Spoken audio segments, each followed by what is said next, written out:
Good morning. Welcome to the new school. I'm Ana Baptista. I'm the Associate Director for the Tishman Environment and Design Center, and it's center here at the new school. And I'm also the Chair of the Environmental Policy and Sustainability Management graduate program at the new school. I wanted to start off by thanking all of you for joining us here on the edge, confronting the threat of sea level rise with the Regional Plan Association. I'd like to extend a special thank you to RPA for bringing this event to the new school, and the Lincoln Land Institute of Land Policy for the dedicated efforts to make the conference possible.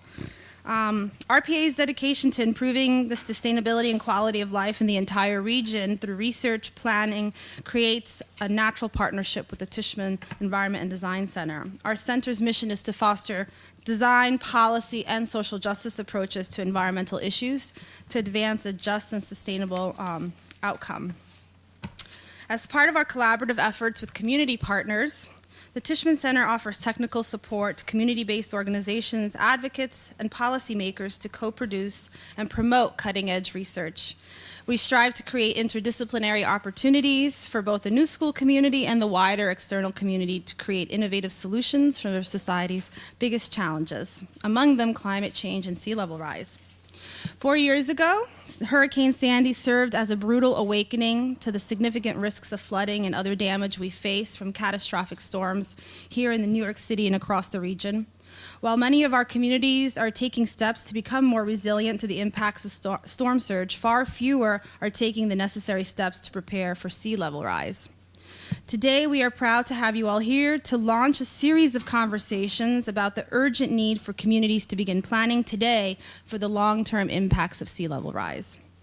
The mission of the new school aims to prepare students to understand, contribute, and succeed in a rapidly changing society and thus make the world a more just and better place. At the Tishman Center, we strive to create a more just and sustainable world through our partnerships with scholars, practitioners, and organizations. I look forward to today's panels and conversations in the hopes that we can keep similar aims in mind to prepare ourselves and our communities to understand the challenges ahead, to contribute to just solutions in the face of warming temperatures and rising seas, and to adapt to future changes in ways that will allow everyone in the region to thrive. Once again, on behalf of the Tishman Center and the new school, I thank you all for joining us, and I look forward to learning from each and every one of you today. Rob Freudenberg's going to come up. Thank you, Anna, and thanks for hosting us here today. It's been a great partnership. Good morning, everyone. My name is Rob Freudenberg. I'm the Director for Energy and Environment at Regional Plan Association. I'd like to thank our co-hosts in this effort, the new school, and our partners in this event, and all of the great project work leading up to it. That has been a great partnership with the Lincoln Institute of Land Policy. We want to thank them for all the work that we've done together with them around climate resilience over the past few years. They've really enabled us to be working at the forefront of this issue. I'd also like to thank the team that I have the privilege of managing at RPA, who have really made this day possible, thanks to all of you. And finally, I want to thank all of you for taking the time to be here today to discuss this very important topic of adaptation to the permanent flooding from sea level rise that's encroaching on us more and more each year. We like to think of this day as the beginning of a very important conversation, but perhaps, like a number of our Thanksgiving table conversations this year, it's a very tough conversation that we've largely shied away from having. There's always that one cousin who's willing to kind of take on your uncle, and we like to think that maybe we're that cousin here today. Put simply, we need to be doing more in this region to prepare for and protect our communities, our infrastructure, and our habitat from the long-term consequences of sea level rise. That's not to say that there isn't a lot of great work going on in this space already. All of you are here today because you understand the risk, or already working on solutions, or want to learn more about it so that you can. You are the conversation starters that this region needs. And I hope that over the course of the day today, and in the years ahead, we can share our knowledge together, what works, what doesn't, and take the necessary steps to prepare our region for what's to come. So our day today, just to give you an overview, it's organized around 3 panels and a small workshop at the end of the day, and it will end with a reception that we hope many of you can stay for. Our first panel will be preceded by a presentation that I'll give that provides an overview of something that's very important to us today, a report that we're releasing today called Underwater: How Sea Level Rise Threatens the Tri-State Region. We'll have an esteemed panel of respondents moderated by Tom Wright to offer their perspectives from the policymaking, design, ecology, and economic and real estate development points of view. Following that panel, we'll speak to another panel of experts offering tools on how to confront the long-term consequences of climate change. Then we'll have a networking lunch, opportunity to talk about ideas together. And that will be followed by a panel of those who are working actively today to govern for long-term adaptation. And then finally, we'll close the day in small groups talking about ways that we can create a network of shared knowledge amongst us. So with that, I'll start the presentation on our report, Underwater: How Sea Level Rise Threatens the Tri-State Region. So being released today is this report that we've been working on for the past year or so, although a lot of the work that we've been doing has been percolating for a lot of time in what we've been looking at. We've been looking at the issues of resilience to climate change for really since before Superstorm Sandy, but it really took on a new emphasis under Rob Prani at RPA, focusing on the importance of resilience. So this presentation will cover sea level rise. We'll talk about storm flooding versus sea level rise. We'll give you a glimpse of the region at 1, 3, and 6 feet. Talk about what we're already doing, and then end on a note of what we need to be doing. So first, sea level rise. The observations of the past and the future projections tell us that sea level rise is happening, and it's also accelerating. The New York City Panel on Climate Change, as well as New York State, are projecting different ranges of sea level rise.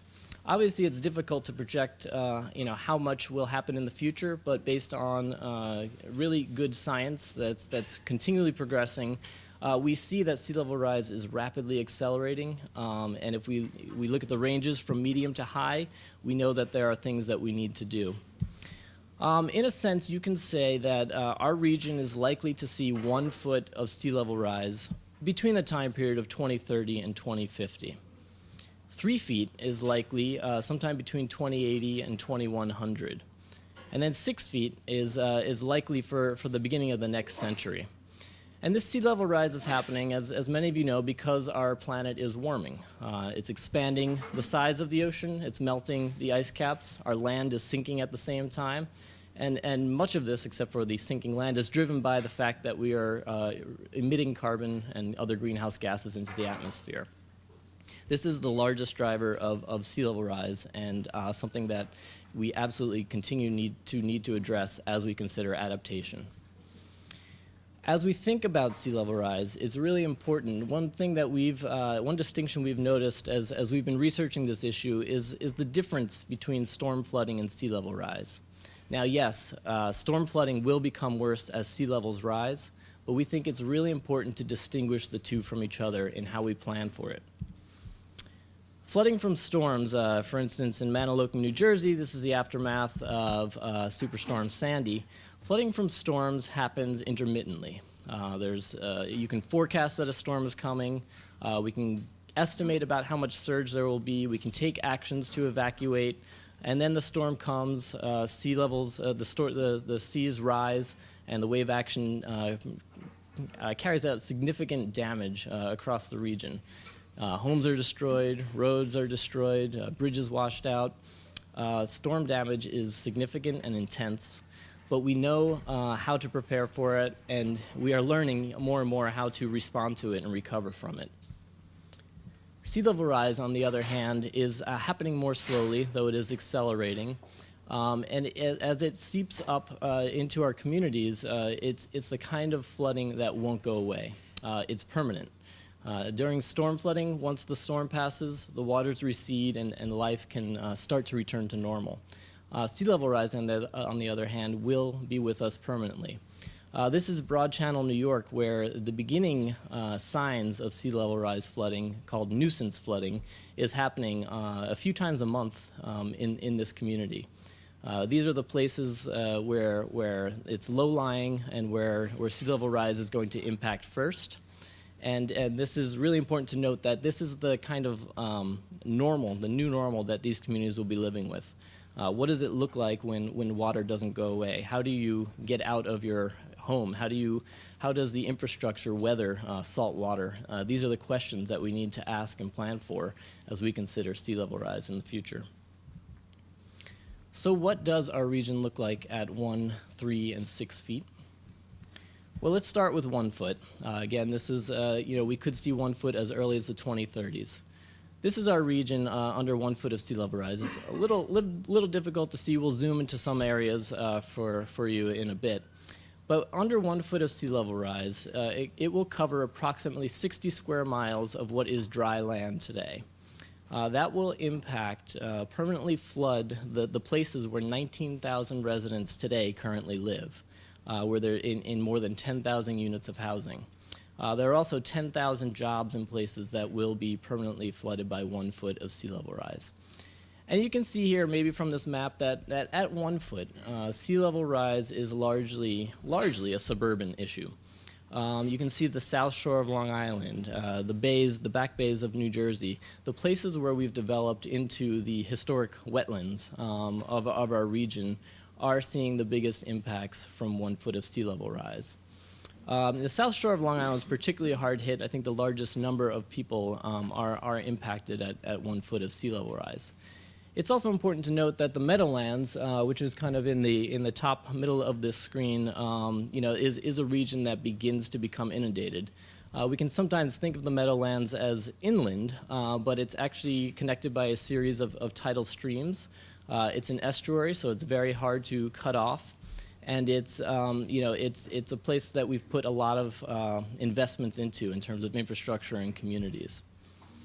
So just to zoom in a little bit here, pay attention to the darkest colors here. This is, we said 1 foot of sea level rise is largely a suburban issue. This is the Barnegat Bay in New Jersey, and the dark colors are the places that are impacted by 1 foot of sea level rise. These are affecting places where we've developed, where there are communities, where there are roads, where there are homes, places that will be permanently inundated. This is Piermont, New York, along the Hudson River. And you see, one thing to also note is that it's not just impacting communities. Sea level rise will begin to flood our tidal wetlands as well, and these are important, critical pieces of natural infrastructure.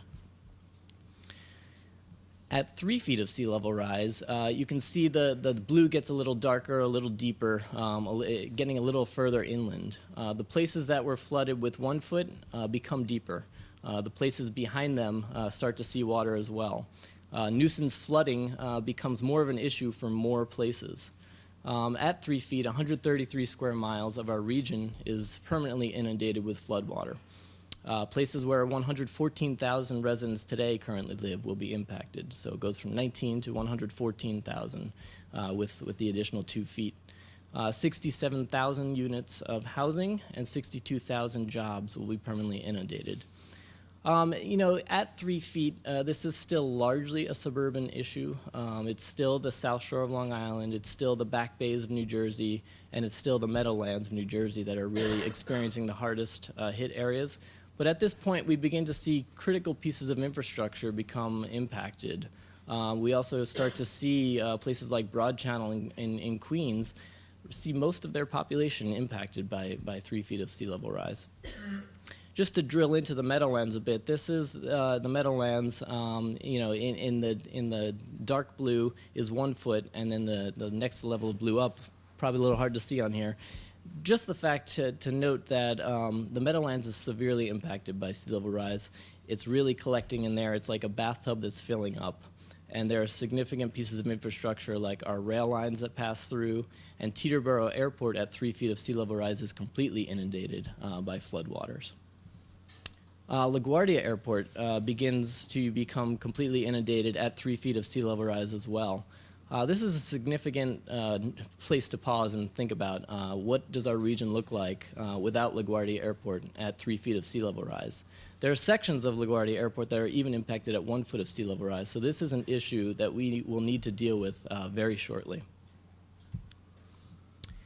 At 6 feet of sea level rise, the issue really, it continues to be a problem in the suburbs, but also moves into our urban centers. 280 square miles are covered in permanent floodwaters, affecting 620,000 residents, 308,000 units of housing, and 363,000 jobs. And it's important to call out here the fact that about a third of the residents that are impacted are considered socially vulnerable. These are communities that are already struggling to kind of make everyday work, let alone with permanent floodwaters in their neighborhoods. New York City really starts to see larger impacts in and around Jamaica Bay, the Rockaway Peninsula, Staten Island. These are places where we see a lot of inundation happening in a lot of places. Entire communities of the South Shore of Long Island and the back bays and shore towns of New Jersey are covered in 6 feet of sea level rise. We actually lose communities at 6 feet of sea level rise. Just to zoom into the Rockaway Peninsula, you see how this place where there are numbers, thousands of units of public housing, our power plant facilities, you see the community of Broad Channel completely inundated, and areas around the northern side of the bay with thousands and thousands of people inundated at 6 feet of sea level rise. It becomes an even tougher issue once sea level rise impacts our urban areas because we have different issues, things like multifamily housing, more socially vulnerable populations. How do you buy out a large multifamily building where it's primarily renters? It's a different thing than the program we have set up now for single-family homes and that we covered in our report, Buy-in for Buyouts, with Lincoln Institute of Land Policy. You see Bridgeport also seeing the effects at 6 feet beyond their wetlands. This really is an urban issue. And then finally, it gets worse in the suburbs at 6 feet as well. It's not just an urban issue.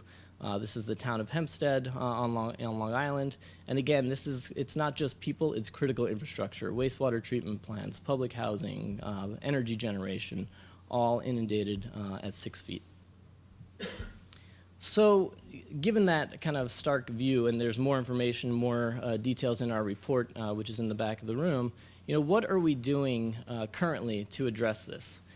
We did an analysis of kind of some of the major policies, some of the major projects going on to see how well these projects are taking on sea level rise. New York State recently passed a Community Resilience and CRRA Act.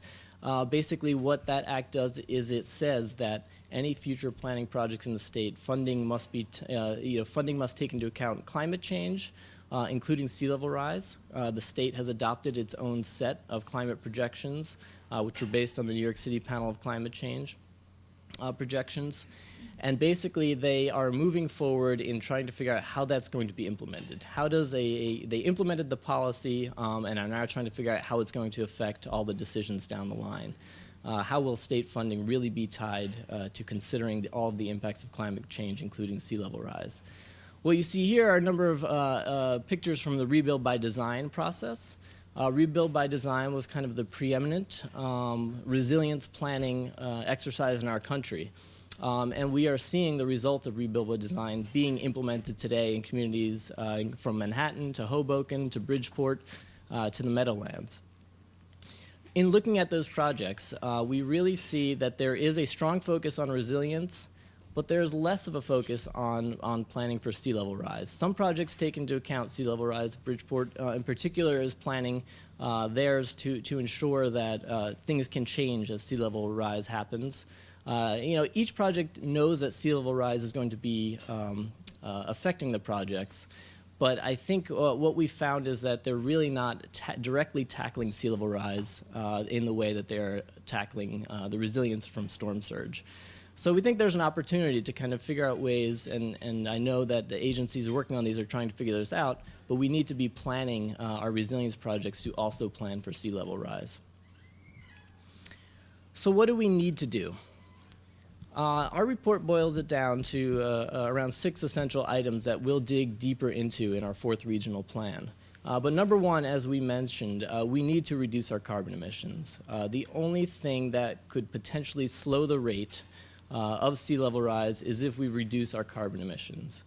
We are on track for as a globe, as a planet, for 4 degrees Celsius, but we just agreed last year to limit that to 2 degrees Celsius across our nations. But we need to do a lot to get there. There are a lot of steps that need to happen, and there are changes taking place globally at the leadership positions that really call into question whether we can meet that 2-degree goal. If we hold our carbon emissions at a rate that keeps our planet warming at 2 degrees or below, we're still locked in to a certain amount of sea level rise. We are still likely to see 3 feet of sea level rise with carbon emissions and global temperatures held at 2 degrees. But no matter what we do, we need to keep ensuring that we are mitigating as we adapt. It's really important that we need to plan for sea level rise. It sounds simple, but we're not doing it enough. And again, this is why we're starting a conversation today about how we do that and building on all the work that you're all doing to already do that. We need to know the places that are at greatest risk. There are a lot of great tools out there, whether it's NJ Adapt in New Jersey or Climate Central's website or New York City's own website. We can see what our maps show here is that we know the areas to a likely degree that are going to be affected by sea level rise. We need to know what's in those places, the populations, the infrastructure, the employment centers, and we need to start figuring out what we can do and make different decisions about how we plan in these places. We're going to have to change the way that we kind of plan and develop. In order to do that, we're going to need funding for sea level rise adaptation. We had numerous conversations with agencies and developers, leading into this work. And one of the top things we learned is that resiliency is funded primarily around storm surge mitigation because that's what the funding is there to do. We need to have a stable source of funding for adaptation, and this stable source of funding needs to address sea level rise, flooding in particular. We need to keep doing the resilience projects that we're doing. Yes, we're not going to stop investing in these resilience projects. These are critically important. They protect us from storms, but we need to make sure that these projects, if they don't, have the ability to add on, to kind of change and be flexible as sea level rises. And finally, as we mentioned before, it's critically important to pay attention to the socially vulnerable. These are populations that are already struggling, and we need to ensure that as sea level rise happens, that communities are taken care of and that extra special steps are taken to ensure that they can thrive and survive.